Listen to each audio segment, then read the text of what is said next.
ये आकाशवाणी है। प्रस्तुत है सुर साम्राज्ञी लता मंगेशकर के निधन पर विशेष कार्यक्रम एक युग का अंत।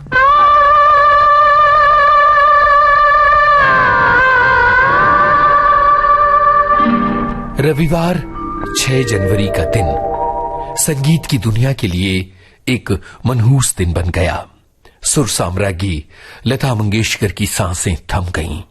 उन्होंने इस असार संसार को विदा कह दिया।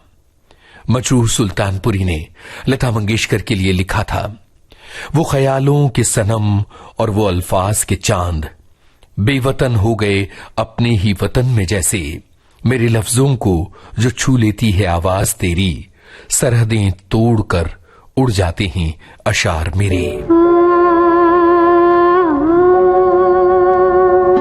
लता मंगेशकर की आवाज इस विश्व की आवाज थी। उसने कभी कोई सरहद नहीं मानी। आज सुबह जब लता जी के निधन की खबर मिली तो संगीत की दुनिया में जैसे शोक की लहर छा गई। हर वो व्यक्ति जो फिल्मों और फिल्मी गानों से जुड़ा है, उसके मन में उदासी के बादल घेर आए। इस कार्यक्रम में कुछ जानी मानी हस्तियों ने लता जी के निधन पर अपनी संवेदना, अपने विचार प्रकट किए हैं। जानी मानी शास्त्रीय गायक जोड़ी पंडित राजन मिश्र और साजन मिश्र के पंडित साजन मिश्र। अभी कुछ दिन पहले हमारे बड़े भाई पंडित राजन मिश्रा जी गए। अभी 17 जनवरी को नृत्य सम्राट पंडित बिरजू महाराज जी गए और आज हम लोग लता दीदी को खो दिए। ये हम सब के लिए बहुत ही दुखद पल है। और लता दीदी तो ऐसी सुर की मल्लिका थी, वो माँ सरस्वती की उनके ऊपर इतनी बड़ी कृपा थी कि कभी उन्होंने बेसुरेपन को देखा ही नहीं। बात भी करती थी तो सुर, उनका मिलना जुलना, वो सब कुछ, इतनी सादगी भरी जिंदगी उन्होंने जी। उनका जो माधुर्य था, मातृत्व प्रेम जो उनका था, वो अद्भुत था। और हम लोगों को बहुत उनको मिलने का 8-10 बार ऐसा सौभाग्य मिला। उनके पिताजी के स्मृति में हम लोगों ने गाया 1979-80s में। उसमें वो पूरा गाना सुनी और फिर उसके बाद स्टेज पर आके हम दोनों भाइयों को बहुत प्यार और आशीर्वाद दिया। उस प्रोग्राम में श्रीमती सितारा देवी जी भी थी। उसके बाद कई अवसर ऐसा हुआ कि उनके साथ हम लोग मिले, हमारे प्रोग्राम में भी आई उनका आशीर्वाद।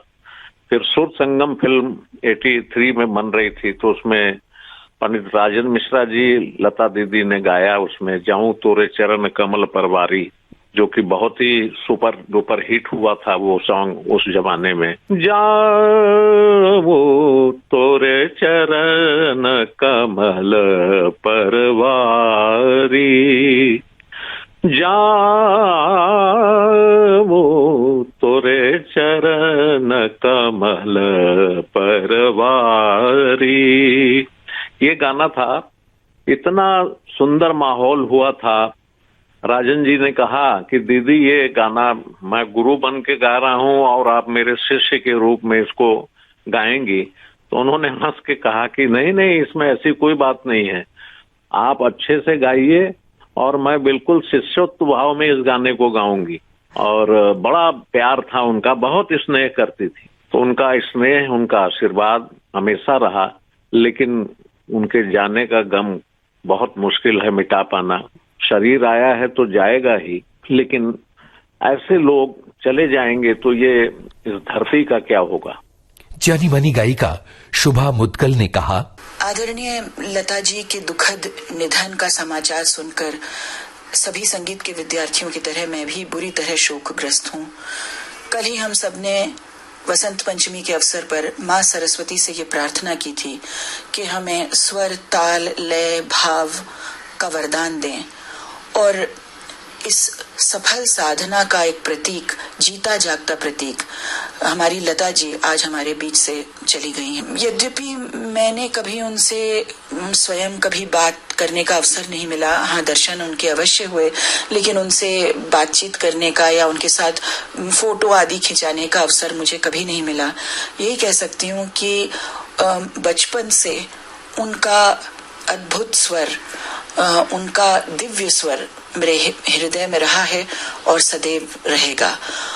सभी कला प्रेमियों के साथ ईश्वर से प्रार्थना करती हूँ कि उनकी आत्मा को शांति मिले। जाने माने वॉइस ओवर आर्टिस्ट और लेखक हरीश भीमाणी, जिन्होंने लता मंगेशकर पर एक मशहूर पुस्तक लिखी है, in search of Lata Mangeshkar, उन्होंने कहा, और इस समय हम सब नमस्ते यानी के नमहते, मैं तुम्हारे सामने नतमस्तक हूँ, ईश्वर को कह रहे हैं, क्योंकि ईश्वर ने हमसे एक धरोहर छीन ली है।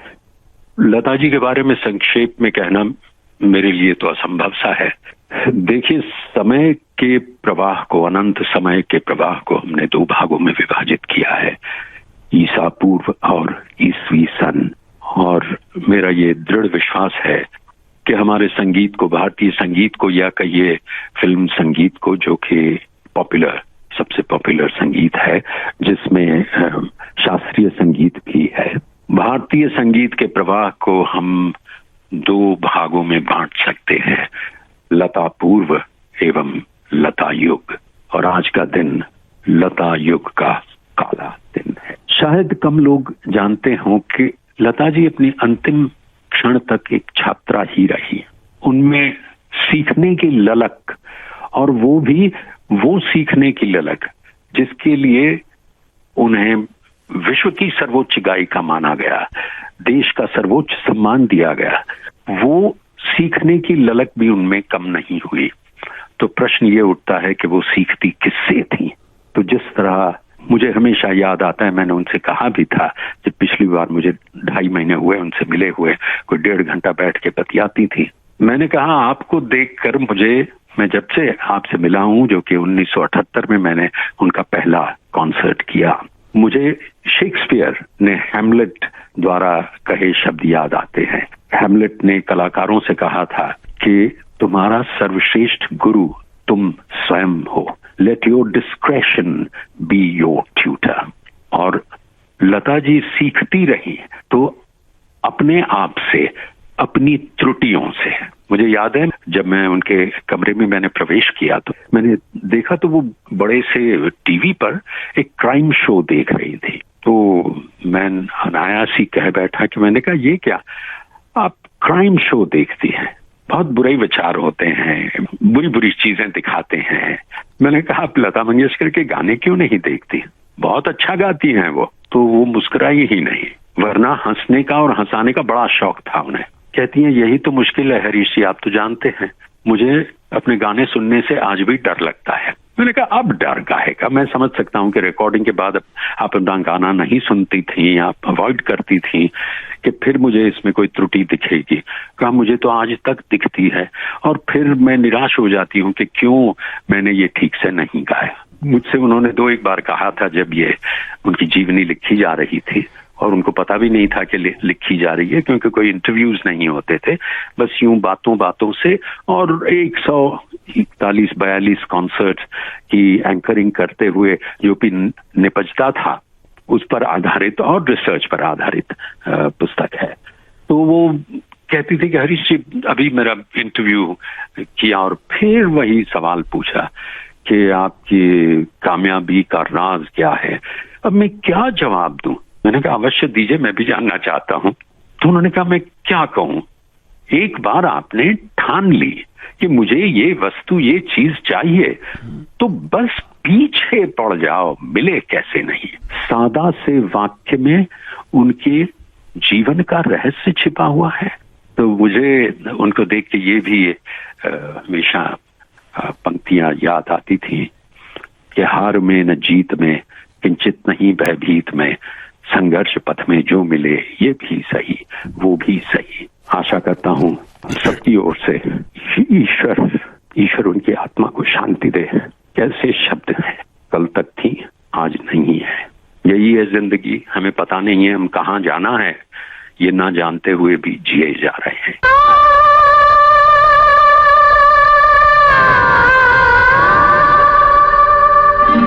राष्ट्रीय पुरस्कार से सम्मानित पुस्तक लता सुरगाथा के लेखक यतीन्द्र मिश्र। देश के लिए इससे दुर्भाग्यशाली और बेसुरा दिन नहीं हो सकता। आज के बाद से भारत 2 समयों में जिएगा। एक समय वो जिसमें लता मंगेशकर जी उपस्थित थी, और एक वो समय जिससे लता मंगेशकर जी नहीं है। आज के बाद पैदा होने वाली पीढ़ी इस बात के लिए वंचित होगी कि वो ऐसे समय में इस देश में जन्म ले रही है, इस धरती पर जन्म ले रही है जब लता मंगेशकर नहीं है, और वो इस बात के लिए हैरान होगी जब बड़ी होगी कि कभी लता मंगेशकर जैसी हस्ती हमारे बीच में मौजूद थी और हमारे ही साथ इसी हवा में सांस लेती थी। एक महाराष्ट्री ब्राह्मण परिवार में जन्मी लड़की नौशाद के संगीत पर बेकस पे करम कीजिए सरकारे मदीना, गर्दिश में है तकदीर, भंवर में है सफीना गाते हुए नात गाती है, और हर एक मुस्लिम और हर एक हिंदू की आंख में आंसू आते हैं। ये लता मंगेशकर हैं। अल्लाह तेरो नाम, ईश्वर तेरो नाम, सबको सन्मति दे भगवान कर। ये लता मंगेशकर है जो कहती हैं जाने वाले से मुलाकात ना होने पाई। ऐसी लता मंगेशकर, उनकी कीर्ति, उनकी यश पताका, उनकी साधना, उनके रियाज, उनके गुरुओं, उनके संगीतकारों, उनके गीतकारों, उनकी अभिनेत्रियों, सबसे जुड़ा हुआ एक दार्शनिक, एक महाकाव्यात्मक, एक इतिहास परक जीवन शताब्दियों में न बनने वाला है न होने वाला है। हम सभी सौभाग्यशाली हैं, संगीत के रसिक सौभाग्यशाली हैं कि लता जी को देख, सुन और छू पाए हैं, उनके चरणों को छू पाए हैं। लता मंगेशकर भारत की आवाज थी, लता मंगेशकर भारत की सांस्कृतिक पहचान थी, लता मंगेशकर भारतीय गंगा जमुनी तहजीब की सबसे बड़ी प्रतीक थी।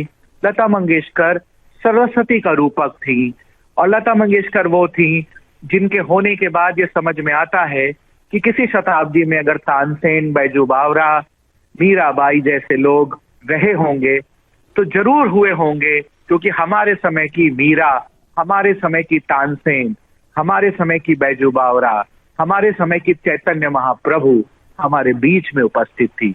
हर एक संगीत प्रेमी के लिए सरस्वती के रूप में पूजी जाने वाली, घर घर देवी के रूप में पूजी जाने वाली लता मंगेशकर अप्रतिम है, और उन्होंने मृत्यु के सत्य को झुठला दिया है।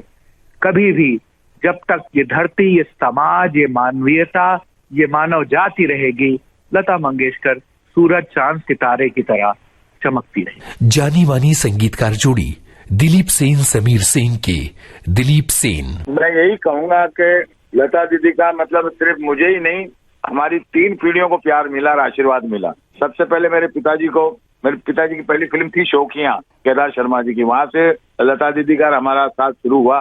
फिर उसके बाद में मेरे बड़े भाई साहब शंभू सेन जी के साथ मृग तृष्णा में हुआ। फिर हम चाचा भतीजे के साथ में यश राज की फिल्म थी आईना और ये दिल लगी। तो दीदी के साथ मतलब सेन परिवार का 3 पीढ़ियों का साथ रहा। क्योंकि लता दीदी जब मेरी फिल्म ये दिल लगी का गाना गाने आई थी, एक गाना गाने आई, मगर मैं आपको बता दूं वो एक गाना गाने के बाद तो मैंने दीदी से कहा दीदी एक गाने में सिर्फ 3 लाइनें आप, तो वो हंसने लगी कि क्या लता मंगेशकर 3 लाइन गाएगी। फिर मैं बोला नहीं दीदी ऐसा है 3 सिंगरों का है, तो फिर वो गा दिया। मैंने कहा दीदी एक गाने में सिर्फ बातचीत करनी है आपको, वो गाना था नाम क्या है प्यार का हमारा, वो भी उन्होंने गा दिया। फिर उसके बाद में मैं एक खास बात बताना चाहूंगा आपकी उनकी, कि उन्होंने मतलब मुझे लगता है जिंदगी में पहली मर्तबा एक ही फिल्म का, एक ही संगीतकार का, एक ही बैनर का, एक ही स्टूडियो में 4 गाने मुझे नहीं लगता है कि एक साथ गाए हों। यानी 12 बजे वो आई थी और 4 बजे चारों गाने उन्होंने पैकअप हो गए। उसके बाद हम लोग खाना खाने लगे साथ में, तो मैंने बड़ी रिक्वेस्ट से दीदी से पूछा, और वो मैं ये बात इसलिए बताता हूँ कि सिंगर लोग जो आज करते हैं ना कि आते ही पहले घड़ी देखते हैं कि हमको जाना है, मैंने दीदी से पूछा दीदी मैं जब भी आपको गाना याद कराता हूँ, जब आप गाते हैं तो एक बार और ऐसा कहते हैं, आप गुनगुनाती नहीं है मेरे साथ, तो क्या बाकी संगीतकारों के साथ भी आप ऐसा ही करती थी? तो हंसने लगी। तो बोले दिलीप गाना तो मुझे सुनते ही याद हो जाता है, मगर जब म्यूजिक डायरेक्टर मेरे को गाना सिखाता है या सुनाता है तो मैं उसके एक्सप्रेशन नोट करती हूँ, वो क्या भाव उसके चेहरे पे आ रहे हैं, कौन से शब्द पे क्या भाव आ रहे हैं, मैं उसको ऑब्जर्व करती हूँ, उसको पकड़ने की कोशिश करती हूँ, तो मैं उस गाने को वो फील से गाती हूँ। तो ये बहुत बड़ी बात मुझे सीखने को मिली कि जो म्यूजिक डायरेक्टर के भाव होते हैं गाने के, जो शब्दों के भाव है, जो कंपोजिशन का भाव है, वो पकड़ना मेरे लिए इतनी बड़ी बातें हैं जो मैं अक्सर जिक्र करता हूँ और अपने नए सिंगरों को भी बताता हूँ कि ऐसे ही लता मंगेशकर नहीं बन जाती हैं, ऐसे ही सरस्वती माँ की देवी नहीं बन जाती। एक सिंगर ही नहीं थी, सरस्वती का अवतार थी, सरस्वती का रूप था।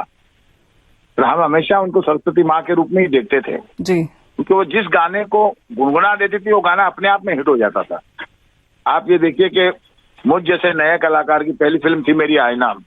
एक ड्रीम होता है एक संगीतकार का जी, कि भाई अगर म्यूजिक डायरेक्टर बने हैं तो आपको उनके साथ काम करने का मौका मिलना चाहिए, और वो मौका मुझे मिला यश राज की फिल्म आईना और ये दिल है में। और मैं इतना ही कहना चाहूंगा कि दीदी की जो भरपाई है इस दुनिया में ना कभी होगी ना हो पाएगी। जो फिल्म इंडस्ट्री को नुकसान हुआ है, जो धक्का लगा है जी, तो ना भुलाने वाला है। दीदी हमसे गई नहीं, बिछड़ी नहीं है, वो हमेशा सदा हमारे दिल में है और हमेशा दिल में रहेगी। उनके गाने जिन जिन संगीतकारों के साथ उन्होंने काम किया, उस सारे गाने अमर हैं। तो दीदी हमारे बीच हमेशा अमर रहेगी।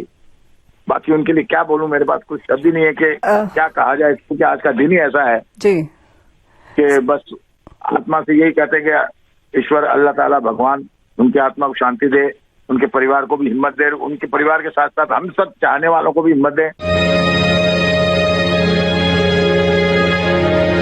पंडित जसराज की पुत्री और संगीत की दुनिया की जानी मानी शख्सियत दुर्गा जसराज ने बताया, मैं एक तो सबसे पहले अपने आप को बहुत भाग्यशाली समझती हूँ कि कल मैं रात में हॉस्पिटल में उनके साथ थी।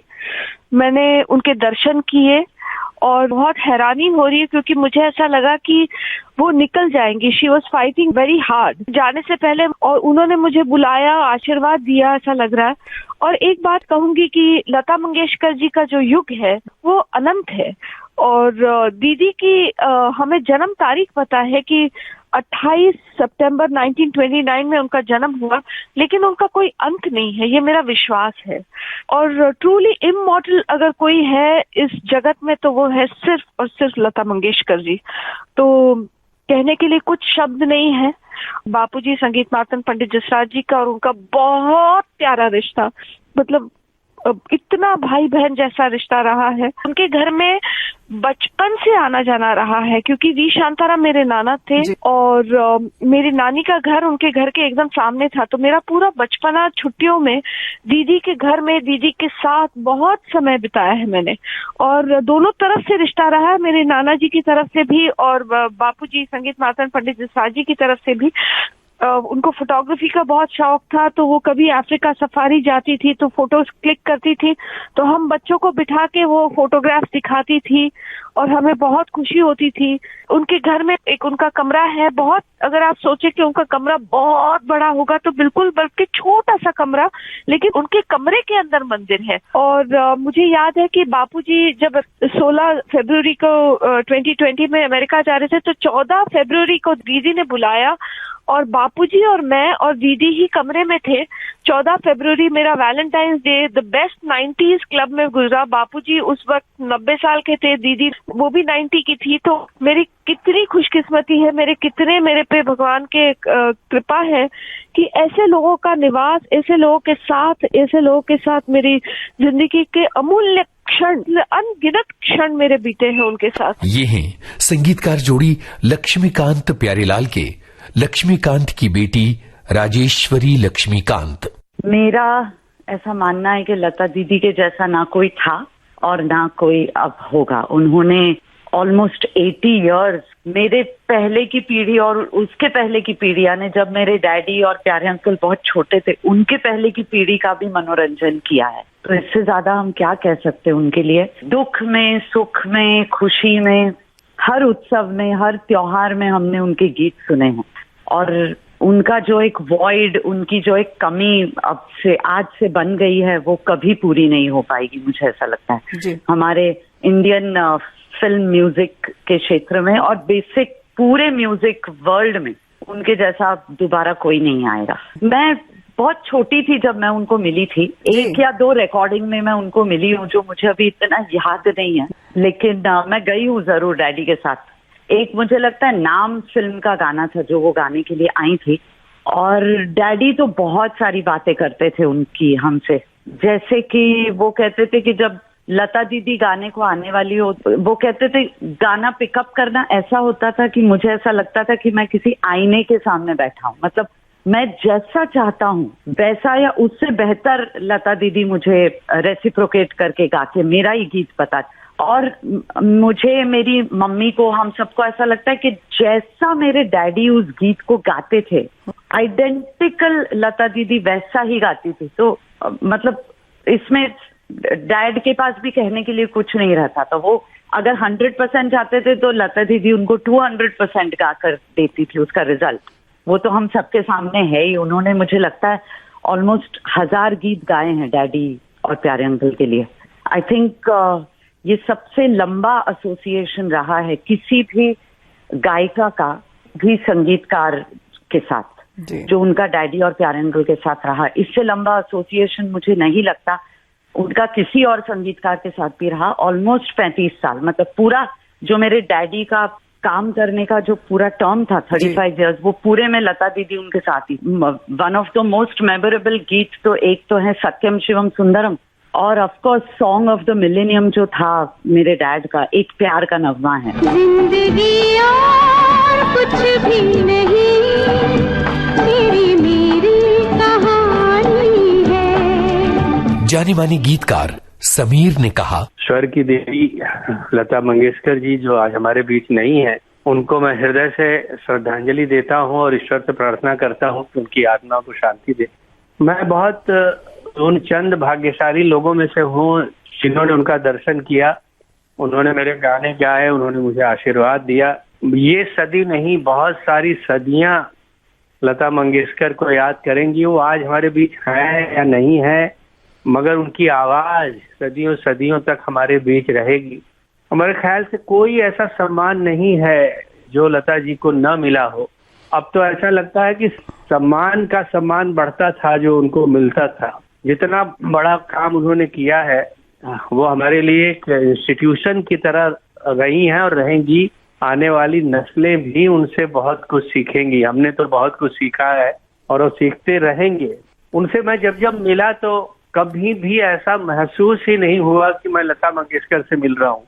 उन्होंने अपने व्यक्तित्व को जिस तरह से बनाया था, आपके दिमाग पे एक छवि उनकी पहले रहती है, मगर जब आप उनसे मिलते थे तो वो ऐसा लगता था कि किसी बहुत ही सामान्य औरत से मिल रहे हैं। वो अपने आप को इस तरह से पेश करती थी आपके सामने कि उनका ऑरा, उनका जो बड़ापन था, उनकी जो गरिमा थी, वो कभी भी आपके और उनके बीच में नहीं आती थी। बहुत सारी बातें करती थी, उनकी मेमोरी बहुत तेज थी, कमाल की फिलासफर थी। दुनिया के किसी भी विषय पे उनसे बात करें, आप वो खेल जगत हो, राजनीति हो, वो म्यूजिक हो, किसी विषय पे आप बात करें, उनको कमाल की जानकारी होती। और वो जिस तरह से बात करती थी, लगता था कि आप घंटों उनकी बातें सुनते रहे और सीखते रहे। और हमने सचमुच उनसे बहुत कुछ सीखा है। ईश्वर उनके परिवार को ये ताकत दे कि इस दुख की घड़ी को सरपास कर सके।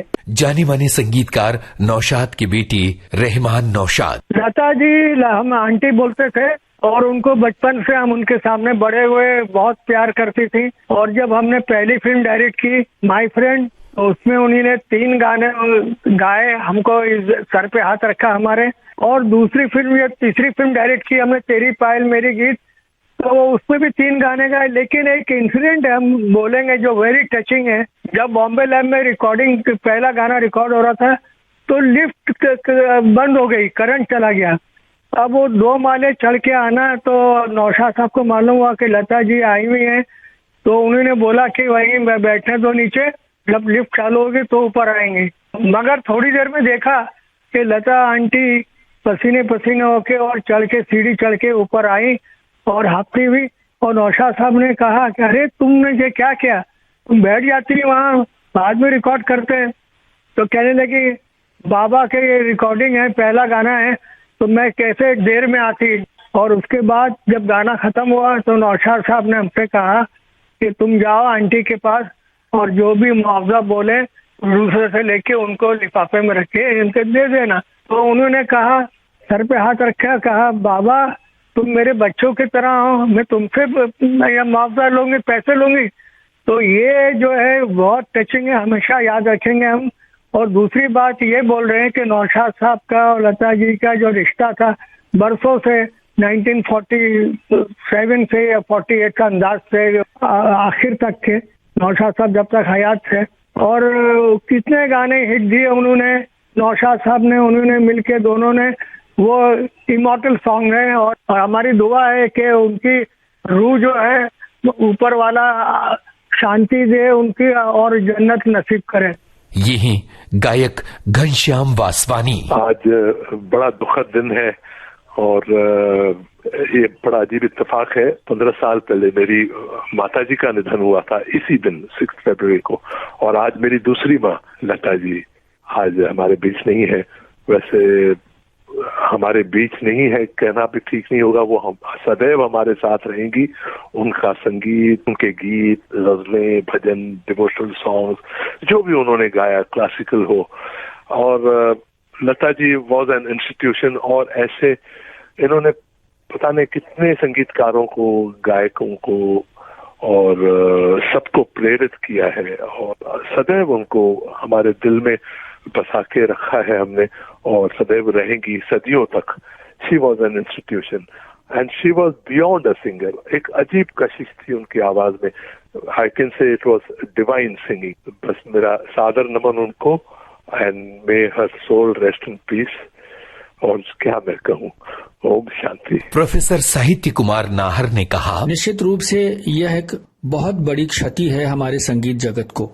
यद्यपि कि लता जी का जो कार्य क्षेत्र था वो फिल्मी संगीत था, मगर जहां तक मुझे जानकारी है उनके इस शीर्षस्थ स्थान पर पहुंचने के पीछे शास्त्रीय संगीत की तालीम का बहुत बड़ा रोल था, जो उन्हें प्रथमतः उनके घर से मिला और बाद में अनेक सुविख्यात संगीतज्ञों से उन्हें तालीम मिली थी। उनके स्वर की माधुर्यता, सुर लगाने का ढंग, सुरों को देखना, शब्द उच्चारण, गीत चाहे जिस भाषा के अंतर्गत हो, उन्होंने अनेक भाषाओं में गाने गाए हैं। तो जिस भाषा में वो गीत गाती थी, उनके शब्दों का, स्वरों का उच्चारण, उस स्वर को शब्द के साथ मिला के जिस भावनात्मक लगाव से, फील से वो गाती थी, वो ऐसा लगता था मानो कानों से अंतर प्रवेश करके वो सीधे दिल को छूता रहा है।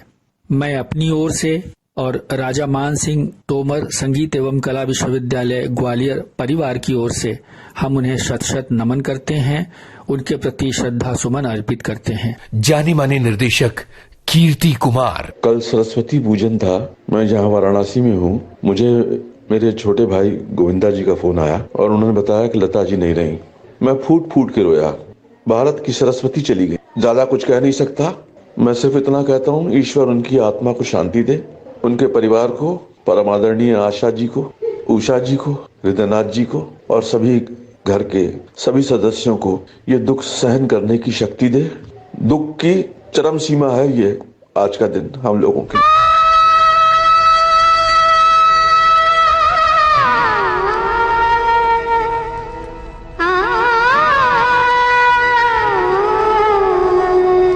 कहते हैं कि आवाजें कभी खत्म नहीं होती, वो ऊर्जा बनकर इस संसार में सदा सर्वदा कायम रहती हैं।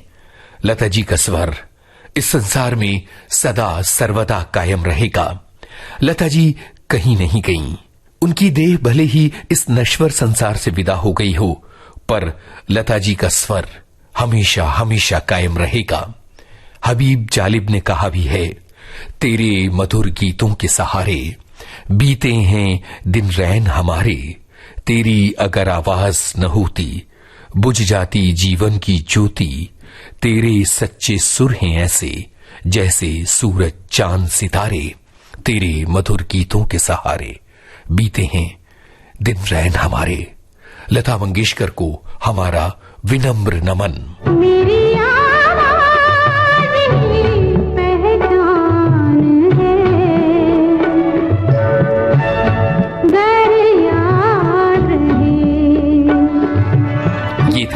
सुर साम्राज्ञी लता मंगेशकर के अवसान पर श्रद्धांजलियों पर आधारित कार्यक्रम एक युग का अंत। राष्ट्रीय प्रसारण के लिए ये कार्यक्रम विविध भारती मुंबई के स्टूडियोज में तैयार किया गया।